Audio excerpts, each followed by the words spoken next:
How many of you out there listening have siblings? What are your relationships like with your brothers and/or sisters? I know some of you are probably very, very close to your siblings. You would consider them your best friends. The dynamic of the relationship between brothers and sisters is a very unique thing. You share the same parents, and your siblings could very well be your polar opposites, or you could be just alike. You could hate on each other so hard one minute and be the best of buds the next. Once your mom and dad are gone, you'll have each other to lean on for the rest of your lives. Ideally, it could or should be an indelible bond. No matter what comes between the two of you, there should always be a way for you guys to set aside those disparities and make amends. Because no matter what, family is everything. Most people will never know another human being in this world longer than they will know their brother or sister. They may fight incessantly throughout their entire childhood and adolescence, possibly even into adulthood. They may even lose touch for a period of their adult lives.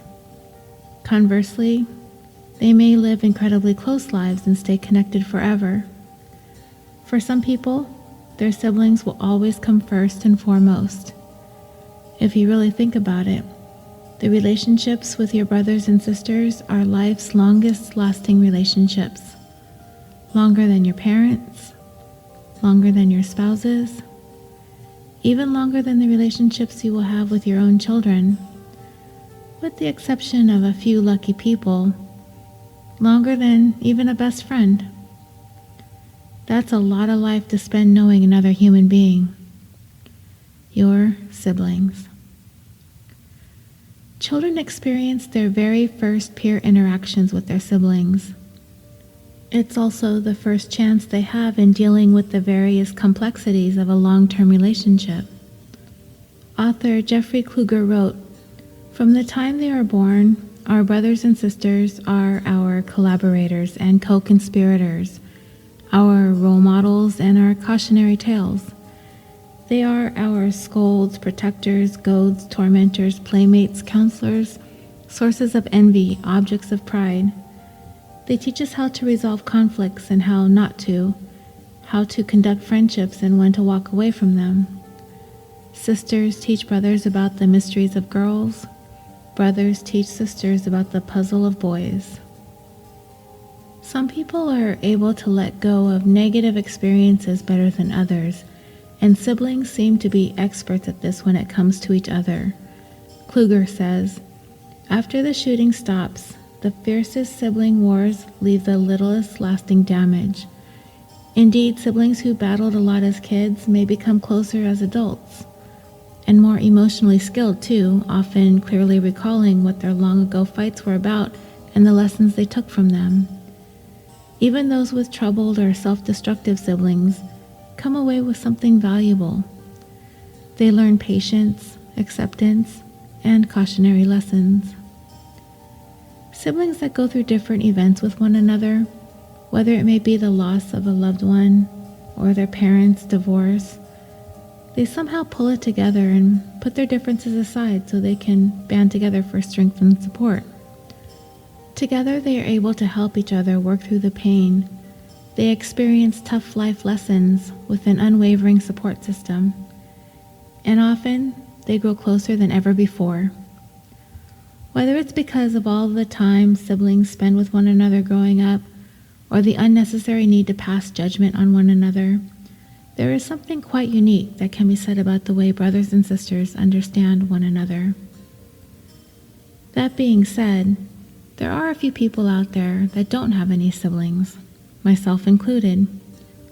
Whenever I say I don't know any only children, people come forward and tell me that they're an only child, and I'm usually surprised. I guess it just isn't something that you go around telling people. It kind of just comes up in casual conversation, I suppose. I often wonder why people are only children. I mean, there are many people I know who are only children of the same parents, but have half brothers and sisters on either their mother's side or their father's side, or both. But that still isn't exactly the same as being the only kid your parents ever had. Maybe we can start a discussion on the Facebook page after this episode drops. Any only children out there? Why did your parents stop at 1? Were you that awful? Just kidding. I'm an only child, and I know exactly why I'm an only child. There are a couple of reasons. The simple reason is because when I was born, my dad was 50 years old. He wanted to have children with my mom, but being 50, he probably didn't think he was going to be able to keep up with raising a bunch of kids into his 70s. The more complex reason would be my mom. She's an immigrant from Vietnam. She met my dad in 1968 when he was working for the Central Intelligence Agency. He was sent there for 4 years. He was 43 and she was 18. So anyways, my mom was the third oldest of 8 children out of 10 pregnancies, and she was the oldest girl. As my mom would describe it, her mother was pregnant every single year. So naturally, my mom bore the brunt of the responsibility of helping her mom with all her kids, especially when war broke out and her 2 older brothers were drafted into the South Vietnamese army, never to make it home alive. You can imagine that her mother fell apart. My mom deeply resented her mother. She left home at 18 and never looked back. She married my dad, made her way to the United States, and helped the rest of her siblings make their way to this country as well. But her parents did not live long enough to make it here. Anyway, my point is, I never really asked or have been told by my mom this, but I've pretty much come to the conclusion that with her deep-seated resentment towards her own mother and her deep-seated resentment towards her siblings to this day, none of whom she speaks to, that my mom never really wanted to have children. I do believe she had me for my dad, but that was going to be it. And there you have it, the reason why I think I'm an only child. And if you're sitting here speculating that my mother and I have a relatively strained relationship, then you would be correct. But if you were to also speculate that I have a very close relationship with my own daughter, then you would be correct again. It's funny how life works like that. I do know, speaking as an only child, I have wondered how life growing up would have been different if I had a brother or a sister. I suppose I didn't know any different growing up. All of my friends had siblings, but the other dynamics of my family were so dissimilar than everyone else's. Like the fact that my mom was from Vietnam at a time that there weren't very many Asian people in the community I lived in at the time, or the fact that my dad was old enough to be my grandpa. That not having any siblings being an odd thing didn't really occur to me. Being of mixed race, which was also a rare thing at the time, made me feel alienated all through school. Would having a brother or sister with the same issues as me have helped? I'll never know, but I tend to think that it would have. My daughter is an only child too, and her ethnic background is even more mixed up than mine, but she's lucky to be growing up in a much different time than the 70s and 80s. Everybody's diverse. Her identity as a mixed-race child, and an only child, and a child with an absentee dad, none of which caused her to withdraw or isolate herself from others as the way I did. And not having any siblings is neither here nor there for her. Most of her friends her age have a number of younger half-siblings after their parents split and moved on to new relationships and had more children. So it sometimes feels like being an only child, but it isn't the same. Anyway, I digress. The reason I'm talking about siblings is because today's episode of California Dreaming is a story of 2 sisters. Twin sisters. Identical twin sisters. Who came to the United States from Korea at the age of 12, settling in Irvine, California.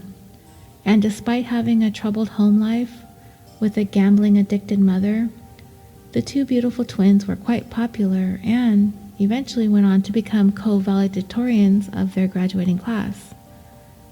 But that would be the pinnacle of each of their lives, as each of the girls, in their own way, tumbled down hard as each of them struggled to transition into adulthood. And as you will see, greed, envy, and an intense sibling rivalry that is pretty much the motherlode of sibling rivalries will drive one of these sisters to do the unthinkable. In today's episode of California Dreaming, the tale of sisterly love.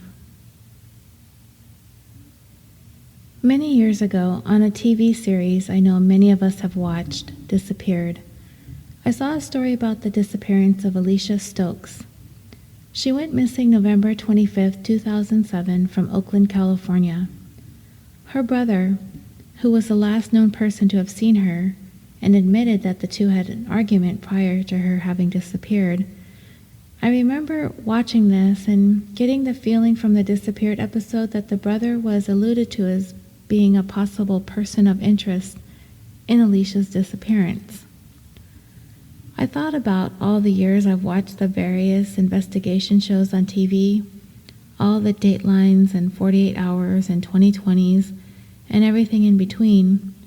It's not very often the story involves siblings harming or killing one another. I mean, it happens, but it seems the unlikeliest of stories when it comes to murder in the family, you know? We see wives killing husbands, husbands killing wives, or them killing each other's romantic rivals. We see parents killing their children, people killing their own parents.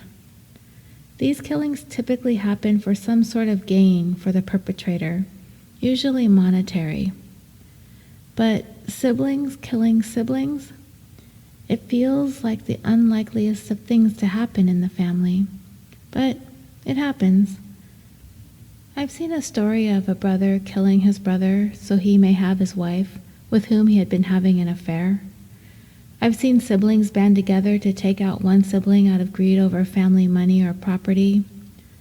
These stories stand out to me because, as I said, I'm an only child, so the concept of the sibling is foreign to me.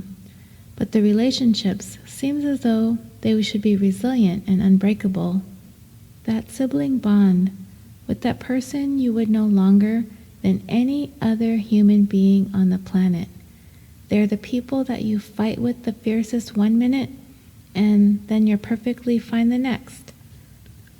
So when I hear a story about a crime where someone tries to or successfully perpetrates a violent crime against their own sibling, I take notice, and I certainly did almost 21 years ago, when a story began to emerge out of one of Southern California's safest, most affluent Orange County communities, Irvine, where one twin sister decided that she wanted the other twin sister to cease to exist and that she would take over her life. Twins is yet another more intimate dimension of the sibling relationship. The bond between twins is definitely a unique one in so many ways. Being born together and sharing all of life's important milestones isn't something most others get to truly relate to. It's like being born with a built-in, ready-made best friend. Twins indeed share something special, and it seems as though, in reading through studies about twin types, identical girl twins appear to have the strongest bonds of all twin types. Unless you're a twin, then you already know what it's like, but can you imagine what it would be like to go through your entire life with someone that looks exactly like you right by your side? I find it absolutely fascinating.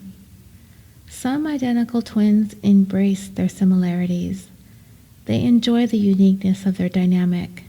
They are the best of friends and are inseparable. While other identical twins may work towards individuality to try to create their own identity, to be their own person as opposed to a half of a whole pair. Whatever the case, no matter what each twin does, there's always going to be that exact replica of you out there. And the same could be said for fraternal twins who look very, very similar to one another. The bond is strong, typically, and we know this. I know that when I've had a friend that is a twin, I usually end up being friends with both because they're always together. They understand each other so completely. Not only do they look exactly alike, but they have a deep understanding of the feelings and thoughts of their co-twin, which also lends to the development of the close relationship. But, as you will see in today's episode, being an identical twin doesn't always mean you've got your built-in best friend. Sometimes, circumstances and life experiences throw curveballs, and you're just not prepared for it. And if you are an identical twin, and your life happens to be spiraling out of control, you might just come to the conclusion that your life would be 1,000 times better if your twin ceased to exist. You eliminate them, you take over their life, and then you are one.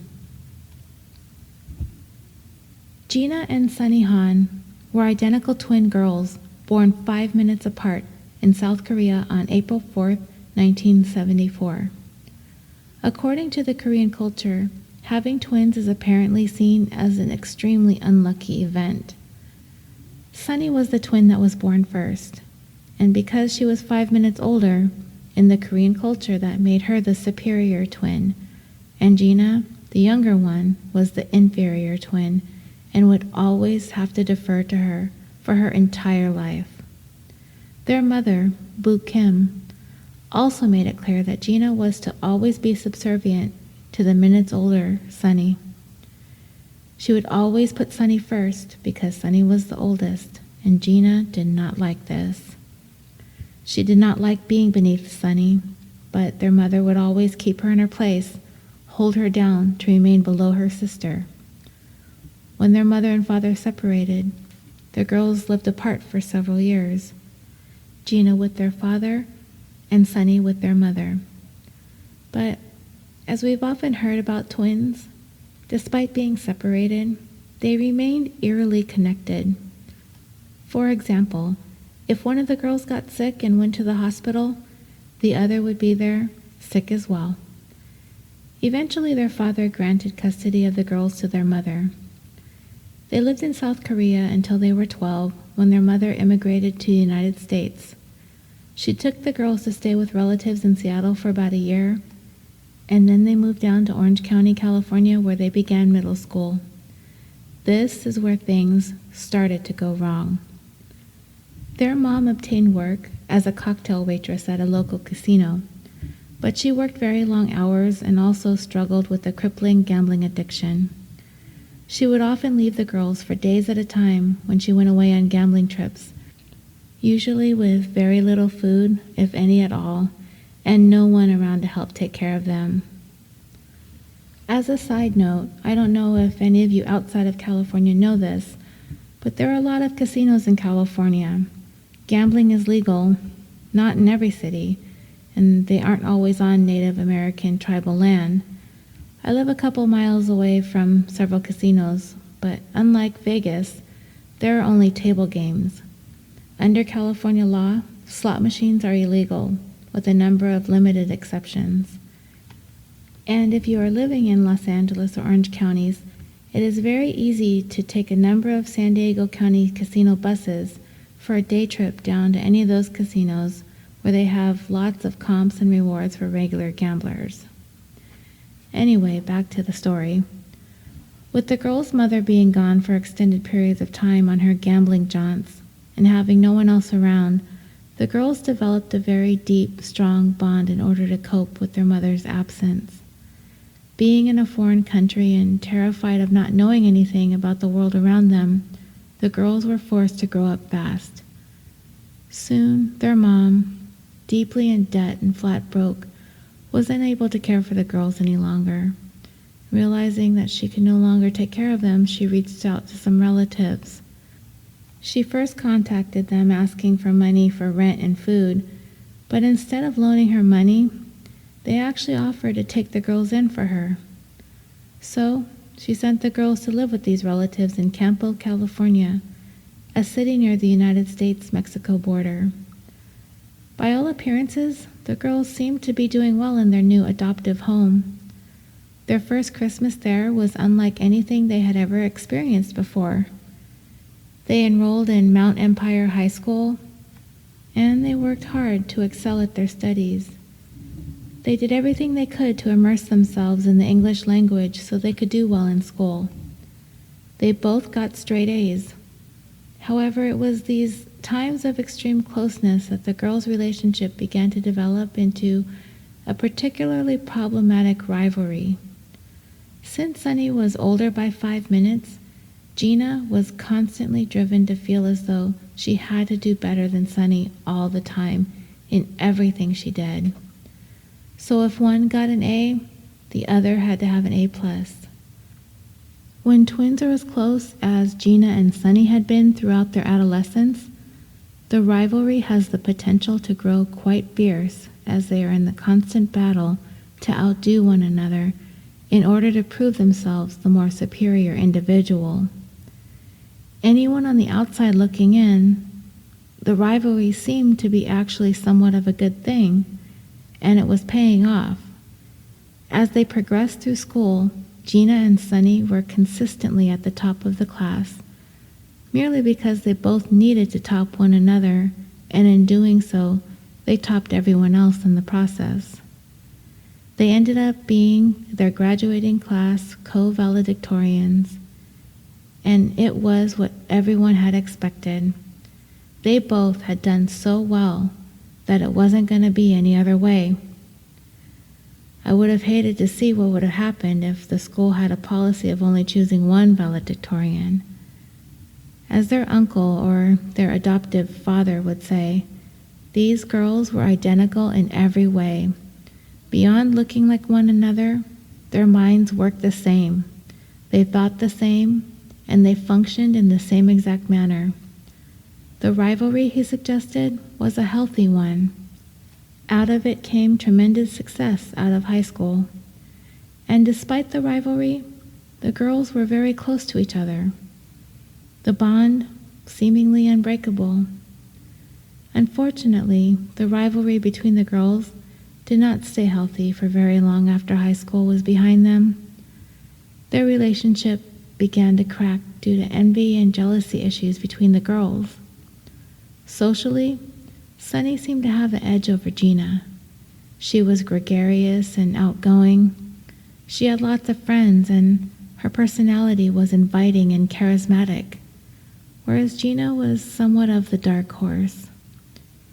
She would shy away from people in social settings. Sunny was always the one who got everything first. She would be the one who got a boyfriend first. She would be the one who got the job first.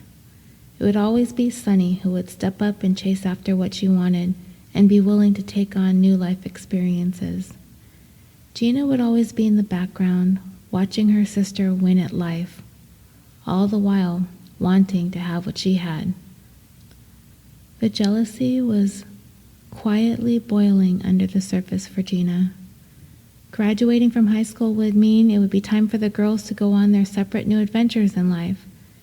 But neither Gina nor Sunny would be prepared for life after high school. It wasn't too long before both girls' lives would begin to spiral out of control.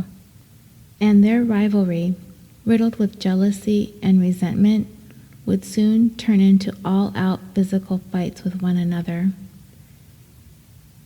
After high school, Gina had decided to join the Air Force, and Sunny earned a scholarship to the University of Irvine. Sunny wanted to go to college more than Gina did, but Sunny didn't have any idea what she wanted to do with her life. She was going to try to immerse herself in the college experience and hope that something would pull her in and give her direction in the studies and in her life. With that scholarship in hand, Sunny was out to prove to herself and to the world that she could do just fine, if not better, on her own, and that she did not need her sister to succeed. And in the beginning, she did well. She was keeping her focus, maintaining her studies and her grades, staying on track. But Gina, who was away at basic training, was struggling with the rigors of military life. She eventually couldn't take it anymore and was frantic to get out of basic training. Gina first tried to leave basic training under the pretense that her father was very ill back home in South Korea, but that lie didn't work. So then she tried to claim that she was a lesbian. And with that, the Air Force relented and released her from the military. Going home, things did not magically get better for Gina. Without her mother or her sister around her for support, she began to fall apart. She wasn't prepared for the individual life after high school. She wasn't prepared to try living in a world without her twin sister by her side. Thinking that her sister was off living the fun, successful college life, Gina decided that she too needed to do something to get on her feet, so she started looking for a job. Unfortunately, she followed in her mother's footsteps and found work as a waitress in a casino with aspirations of becoming a blackjack dealer. And this, as it was with her mother, would be her downfall. She too developed an all-consuming gambling addiction, and just like her mother, she gambled away all her money and debt began to take over her life. As Gina's debts continued to mount, she started to become more and more desperate, and one night she consumed a handful of sleeping pills and washed them down with a bottle of liquor. She was hospitalized and her family stepped in to try and help her pick up the pieces of her life, but the support from her adoptive family still wasn't enough. Gina's gambling addiction continued to have a hold on her, and she began to resort to petty crime to cover up her losses. She began getting into some real trouble by now, stealing money from friends and forging checks. And when that money ran out, Gina began to steal from the people who opened their hearts and their home to her and took her in as a child. She had broken into the family safe and stole a plethora of business checks, personal checks, and credit cards, and started spending everywhere. In total, she stole approximately $35,000 from her family's personal and business accounts. In the meantime, up at Irvine University, Sunny seemed to be doing outstandingly well. She was driving an expensive car and was always dressed in nice clothes, but nobody ever really knew where she was getting all this money from. As it turns out, she too was very much the proficient thief, just as her twin sister Gina. Sunny had developed this taste for finer, expensive things. So at some point, she decided to use a friend's credit card without her knowledge or permission to go on a shopping spree. She had spent over $1,300 on the credit card, and when her friend found out, she went straight to the police. Sunny was arrested for petty theft, made to pay a fine, and was placed on 3 years probation. The identical twins now shared identical criminal behavior, as Gina had also been arrested for theft shortly after Sunny, who had also been turned in by friends she had stolen from. Gina was sentenced to 10 days in jail and 3 years probation. Sunny also started to fall apart. She began having issues with her boyfriend. Her grades at Irvine University began to take a hit as well. Within a year and a half, Sunny had lost her scholarship and ended up having to drop out of school. After reaching a pinnacle in high school, being on top of the world, both girls came tumbling down hard. They simply were ill-equipped to deal with life in the real world. They struggled with issues stemming from the abandonment and neglect of their mother. They had no clear direction in life. They completely lacked the ability to cope, especially independent of one another, In trying to find their way in life, they got lost. They came to realize that in order to pick up the pieces and move forward, they really needed one another. Gina decided to skip out on her probation in San Diego and moved in with her sister, who was now living back in Orange County, who invited her to come live with her. They had been separated for 4 years. This would be the first time that they lived together since they graduated from high school. However, living together was much easier said than done. Demons from their past, long dormant at this point, had been awakened. Gina began to feel jealous again towards her sister, seeing her do so well, with the car and the apartment and all the nice clothes. She wanted all those things that her sister had. She had long established a pattern of stealing, so she decided to start stealing from her sister. Gina helped herself to Sunny's clothes, money, even her BMW without her permission. Sunny demanded that Gina respect her position in the family as the eldest, and she was not afraid to use physical force in order to put Gina in her place. These physical fights between the sisters were vicious, and neighbors ended up calling the police for the disturbances.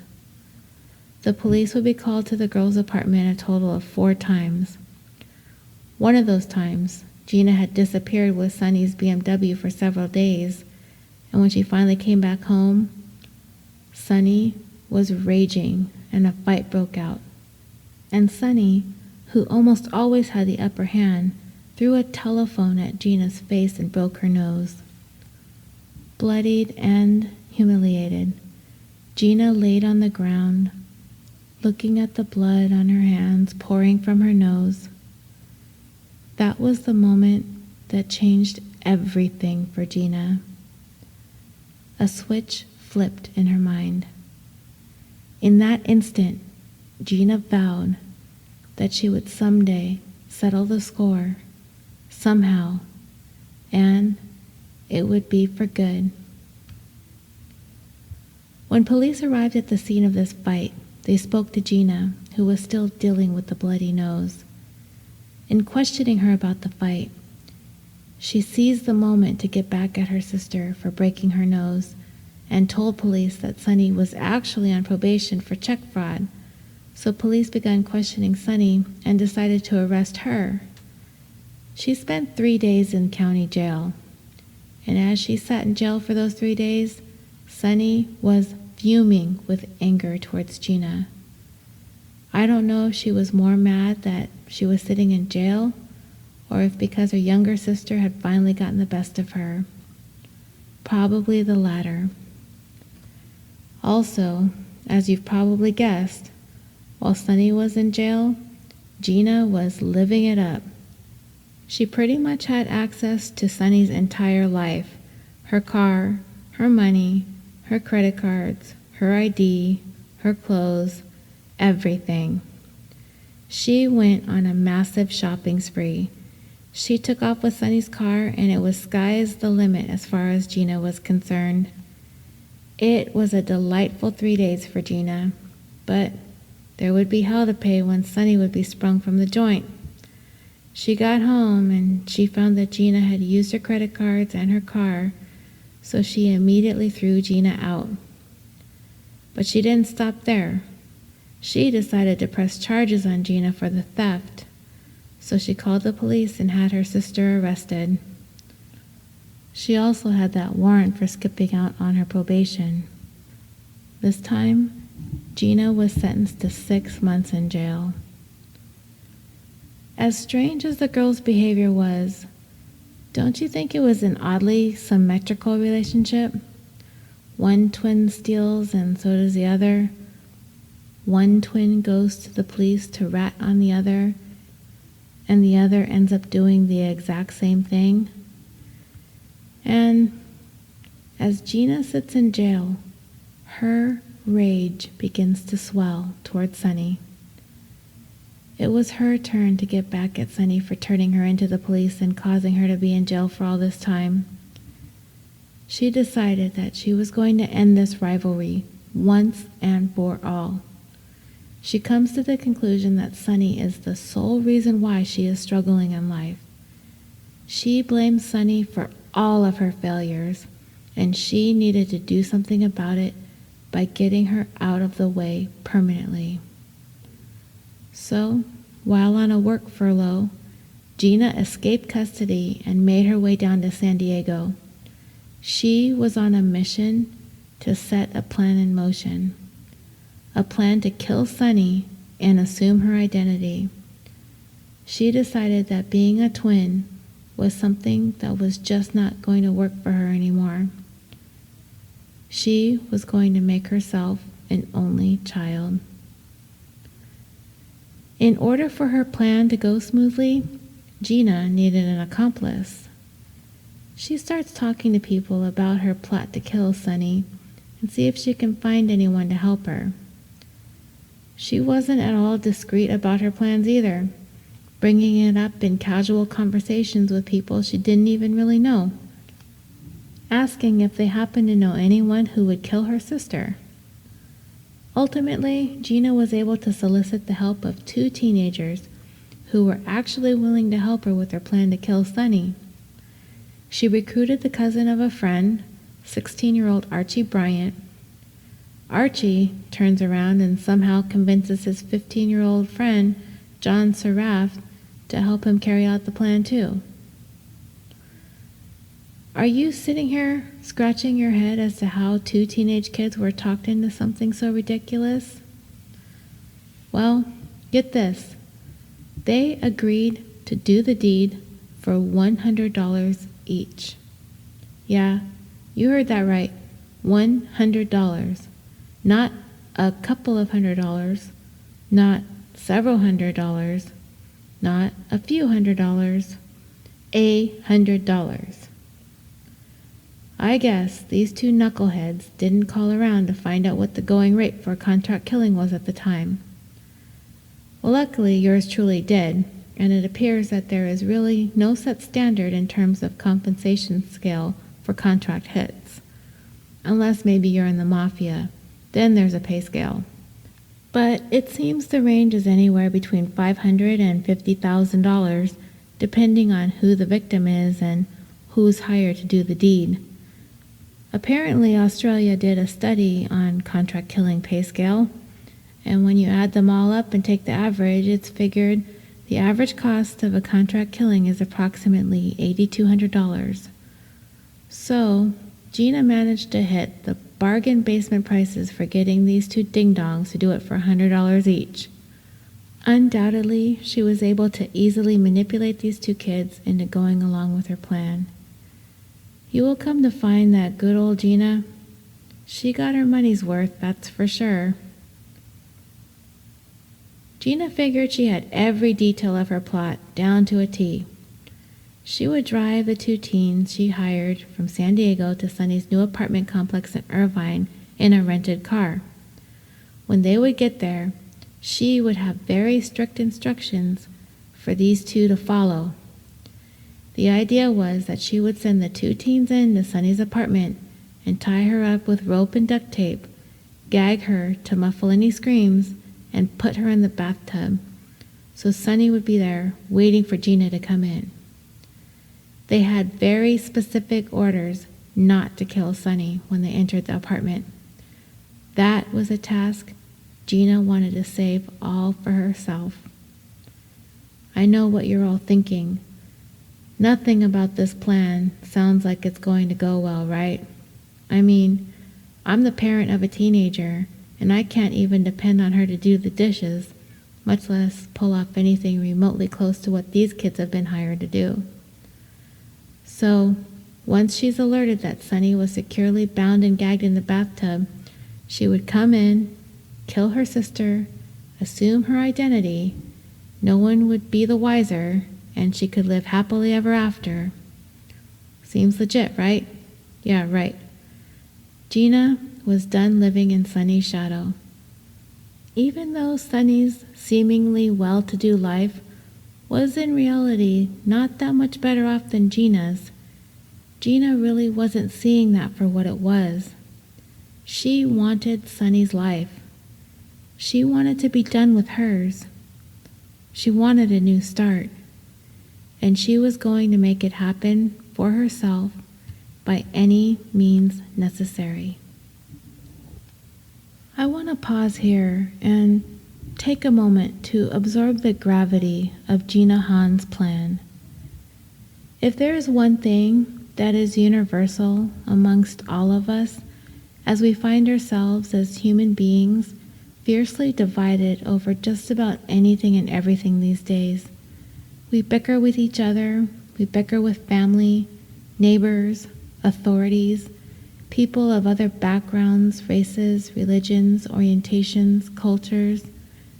Every time I pass by the news, there's some kind of conflict going on, all over the place, all over the world, all across the board. But one thing is for certain amongst nearly all of us is that murder is a very taboo act of violence, unless it's committed in times of war or self-defense. And this, the plan to kill a member of your own family, it's an extraordinarily extreme thing to commit in any culture, just about as extreme as it gets.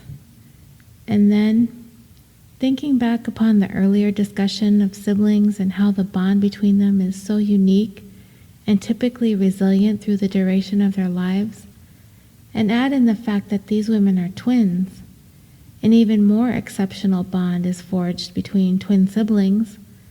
For one twin to decide that the solution to all her problems is to have the other one murdered is so much for me to try to wrap my mind around. I mean, murdering someone, anyone just randomly, is unthinkable to all of us. At least I hope it is. But to murder your own identical twin? I just can't even. How did Gina get to that place? How did she go there? I can't help but feel a huge part of her disconnected from the gravity of her actions. I mean, I'm no psychologist, but getting to a place in your mind when you're ready to knock somebody off can't possibly be an easy journey, am I right? I mean, we're human beings. We're not wired for evil doings. We're coded to experience feelings of compassion for one another. We've seen so many examples of our compassion for our fellow human beings this past week in Texas and the surrounding areas that have been ravaged with floods. We are coded to experience feelings of guilt. We have in us this inherent type of empathy that if we were to somehow cause some kind of pain, we often experience a certain degree of suffering ourselves from having caused that pain, which can quite possibly be much worse and more intense than the pain we initially caused. Somehow, our connections to the emotions in us, the compassion, the empathy, and the guilt get severed. Those things inhibiting people from committing these violent acts are diminished. It takes time to reach that point where a person has decided to commit an act of violence. Even if this had come as a surprise to some people looking in on the Han sisters' case, it's likely that this all took time to build up in Gina's mind and nobody really saw it coming.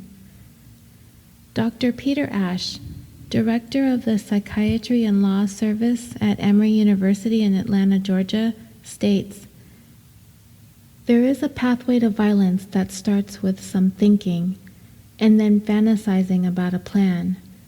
Then there may be a more explicit planning phase that other people don't particularly notice." He goes on to say that the idea of killing someone eventually turns into intention, and this leads the person to begin tracking their victim and obtaining weapons. The psychological buildup to a violent outburst with the intent to kill usually takes a minimum of a few days. As in Gina's case, she was stewing in jail for a 6-month sentence, a jail sentence she blamed her sister for, and she likely sat there thinking about a plan to get rid of Sunny. Absolutely could not wait for the 6-month stint to get it done, thus escaping from the work furlough detail.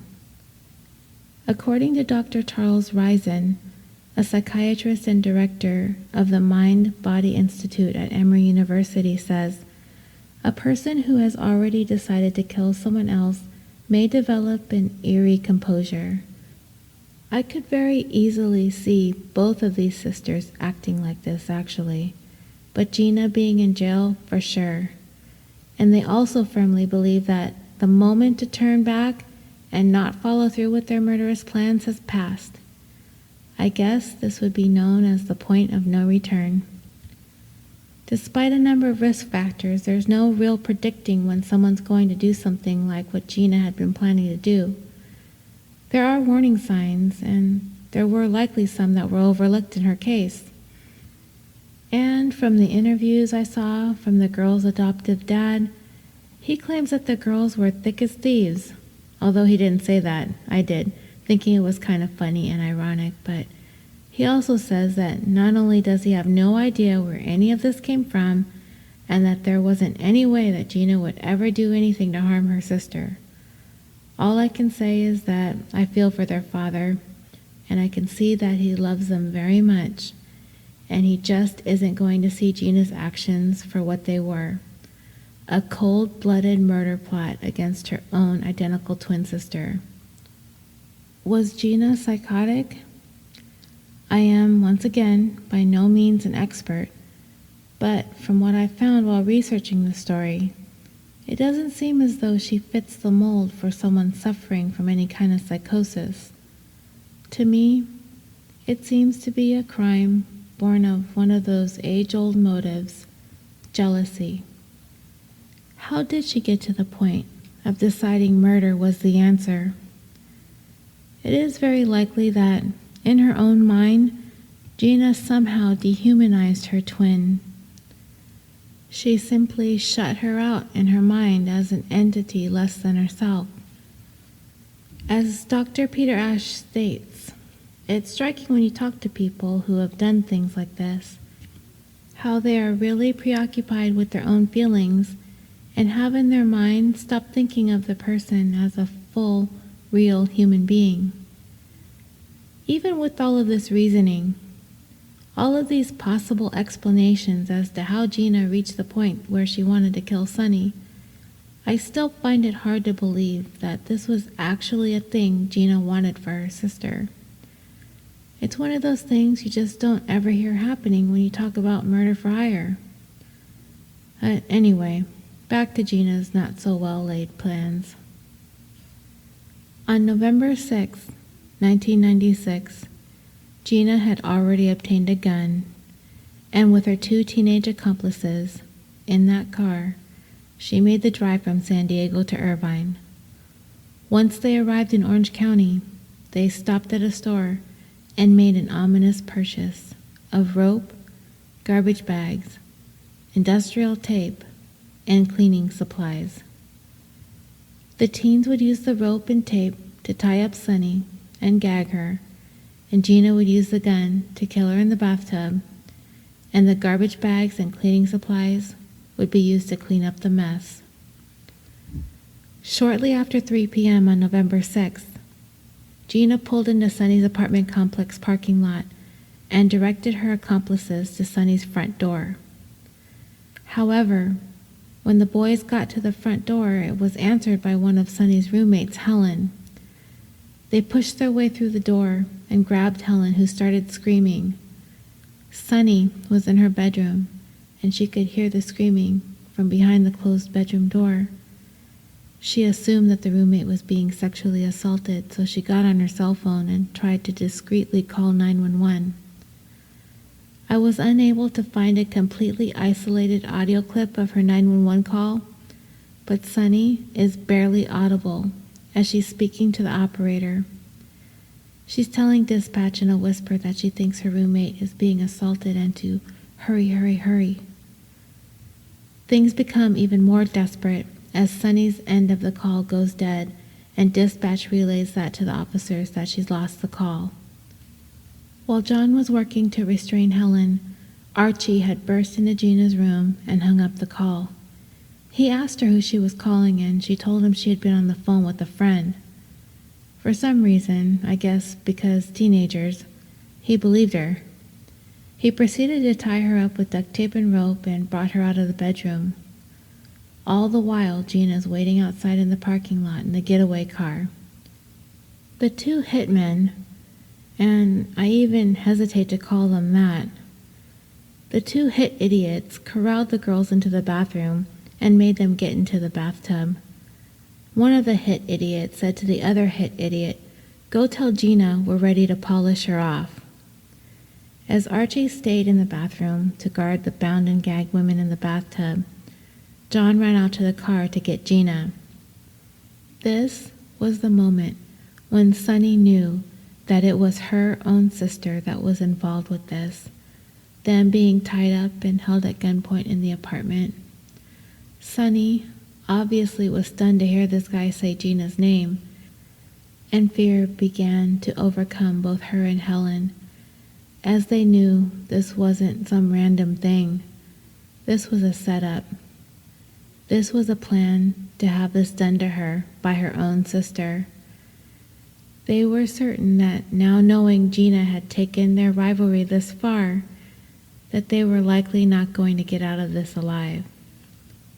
If you get tied up and told to kneel in a bathtub, you could be pretty certain that it's pretty much over. What Gina and her two hit idiots didn't realize is that Irvine Police Department was only 3 blocks away. And with that, and the fact that the city of Irvine, as I had talked about in episode 8, the story of Christopher Dorner, who went on a killing spree in 2013, which started in Irvine, it is one of the safest cities in the state of California, if not the entire United States. So I'm fairly certain Irvine PD weren't very busy when the 911 call came in. They arrived within minutes of the call going dead. The apartment complex became quite the scene as police quickly surrounded the entire place. Officers arrive and find Gina and John in the parking lot, and of course, the two play it off as casually as they possibly can, even asking the police what was going on.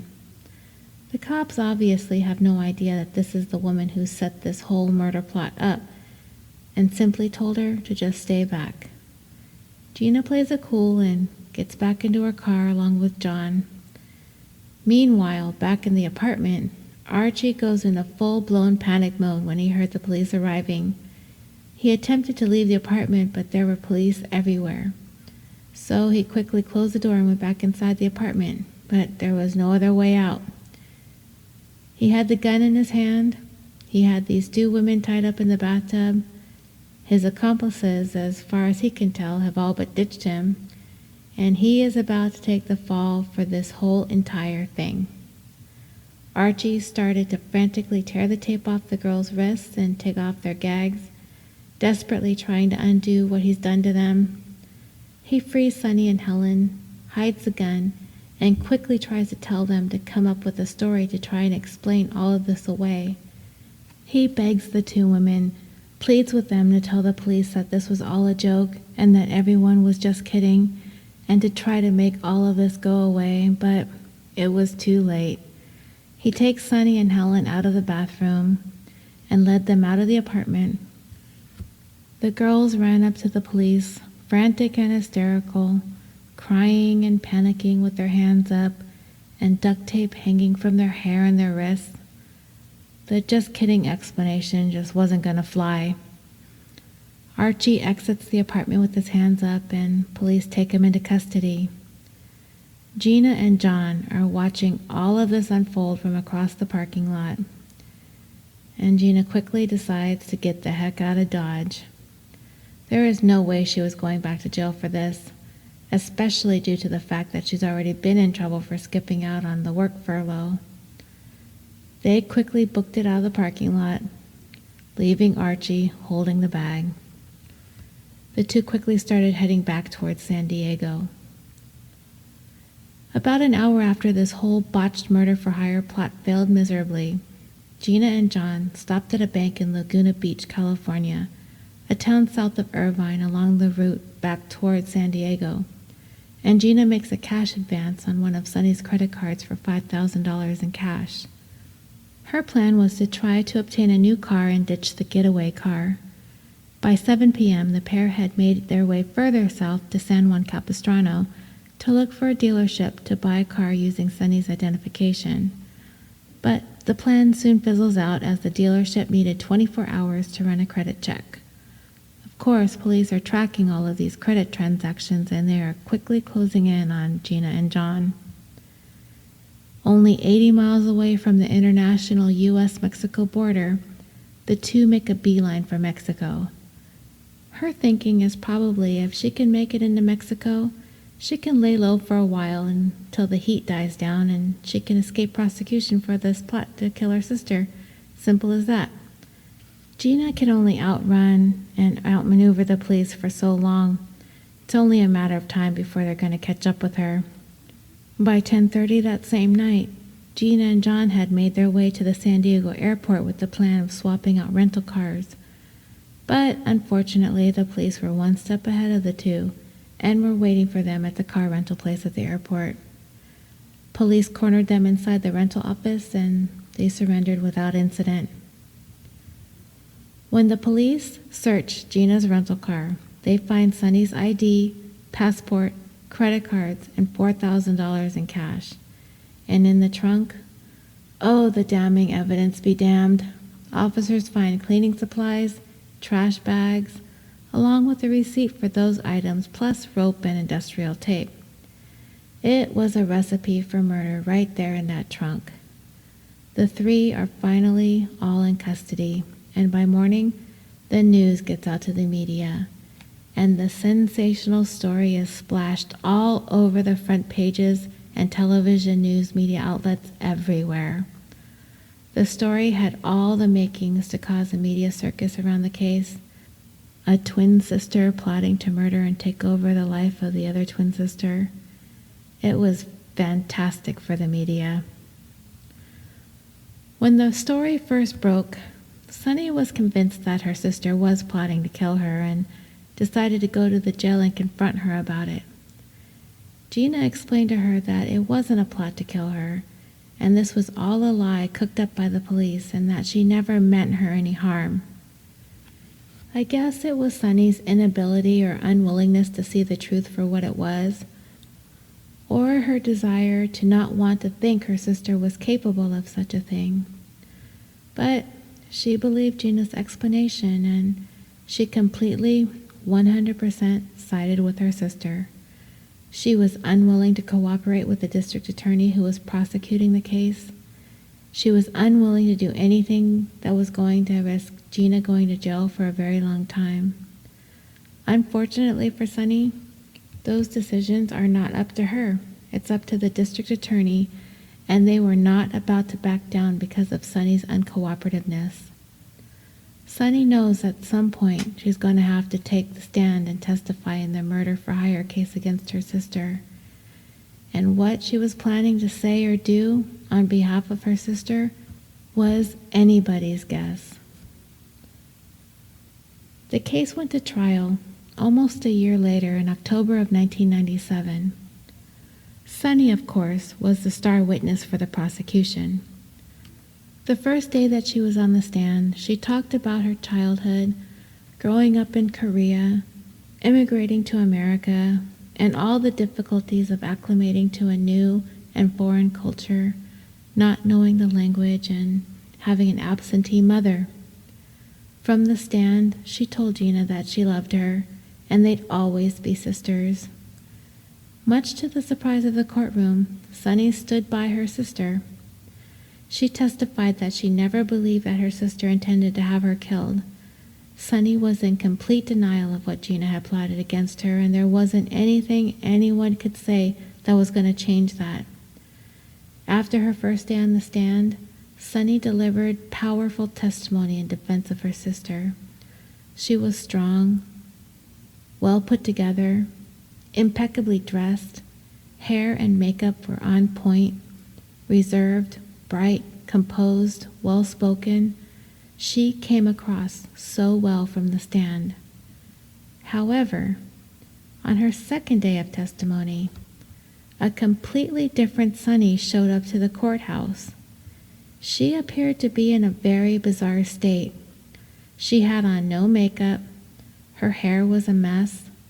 She was strangely underdressed for court, overly casual, I guess you could say.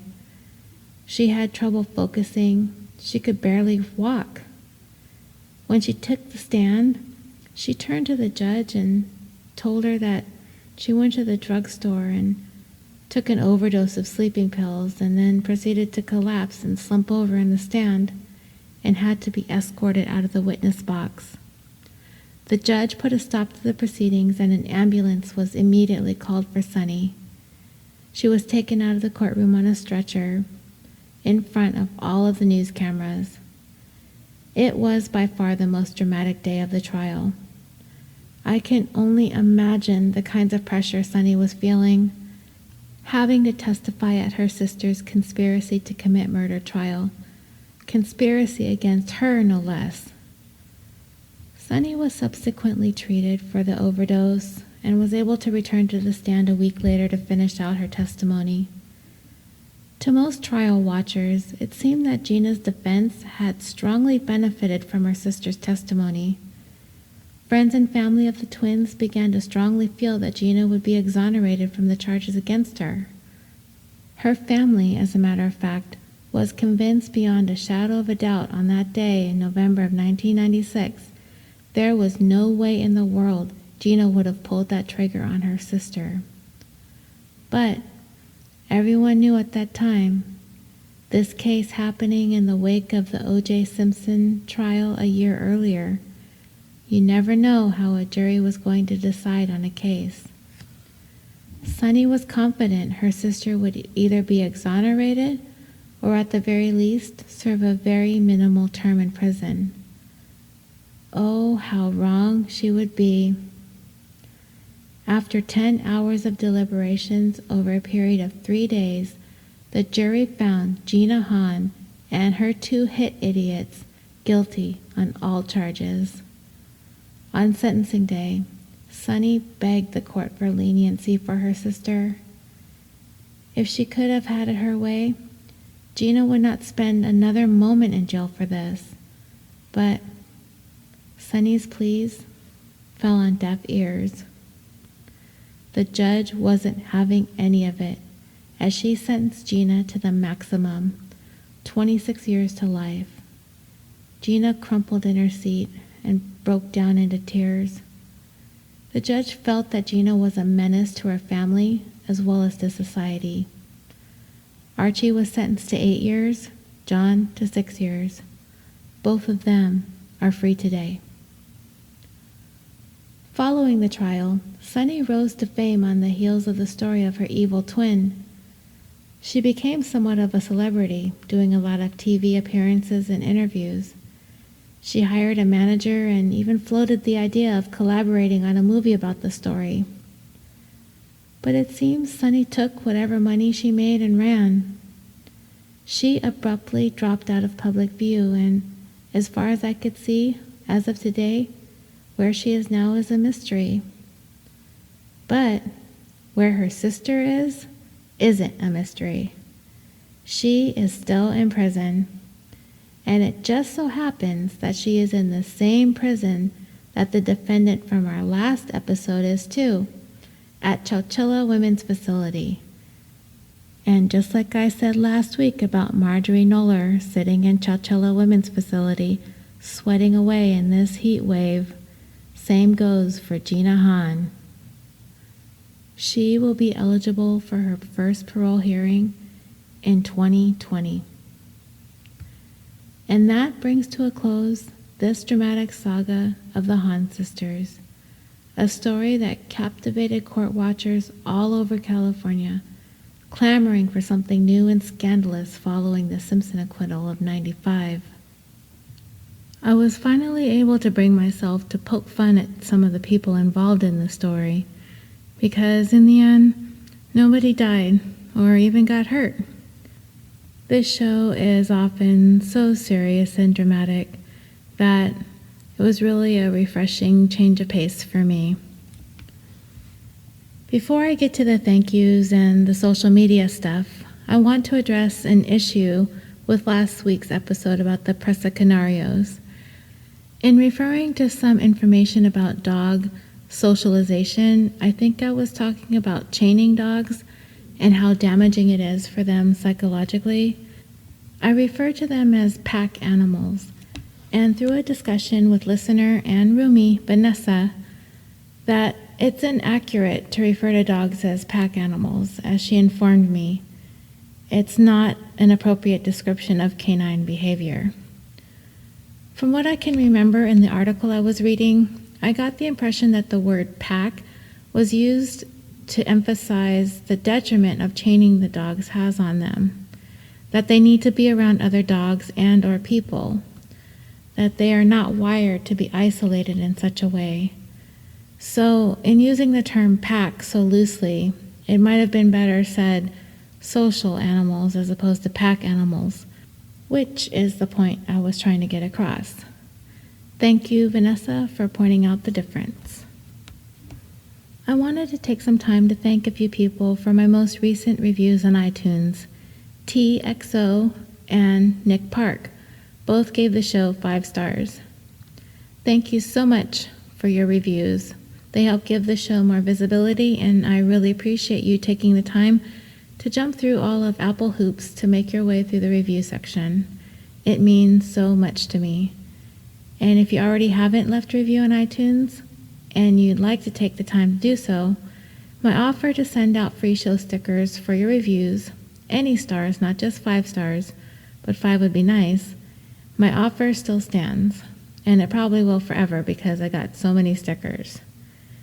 Email me at californiapod@yahoo.com with your mailing information, and I will get those out to you. If you follow me on social media, on the Facebook discussion page, on Twitter at CaliforniaPod, or on Instagram at CaliforniaDreamingPod, some of you guys have already received your stickers, and I want to thank you for sharing your pictures. Oh, and if you visit the California Dreaming Patreon page, and you would like to help the show grow, you can pledge as little as $1 a month. And as we grow, there will be bigger and better show perks to come in the future. I'm hoping to get back to making more mini episodes and new show merchandise. However, any pledges received in the month of September will be going towards Hurricane Harvey relief efforts. And I also need to thank the most recent reviews on Facebook from Megan, Stephanie, and Nikki with 2 Ks. Thank you so very much for your reviews, and the show stickers are for you too, so email me if you would like some. I'd also like to remind you that California Dreaming is now proudly a part of the Orbital Jigsaw family of podcasts, an eclectic group of outstanding podcasts from a variety of genres, like The Concession Stand, a weekly podcast where hosts Nick and Andy geek out over all things entertainment, or Busted Wide Open, where host Nick and Sir Ian Dangerous bring you all the hottest news in sports entertainment and pro wrestling. Or Super Nerds UK, where hosts Ben, Ian, Tim, and Simon take an irreverent look at pop culture. Or Historium, a podcast devoted to telling strange, obscure, or otherwise interesting stories from history. And the Dirty Bits podcast. Join host Tawny Plattis each week for her casual retellings of the sexy, scandalous, and salacious stories your history teacher likely left out. So if any of these sound good to you, check those out at www.orbitaljigsaw.com. Thank you again so much for joining me for this week's tale. For everyone who's been affected by last week's hurricane and floods, you are in our thoughts and prayers. If you would like to help with disaster relief, there are a couple of places you can visit to find out more information at www.youcaring.com, www.redcross.org, or www.aspca.org, and all proceeds from California Dreaming Patreon pledges will be put towards the relief effort as well. Please have a wonderful, fun, and safe Labor Day weekend. And until next time, sweet dreams.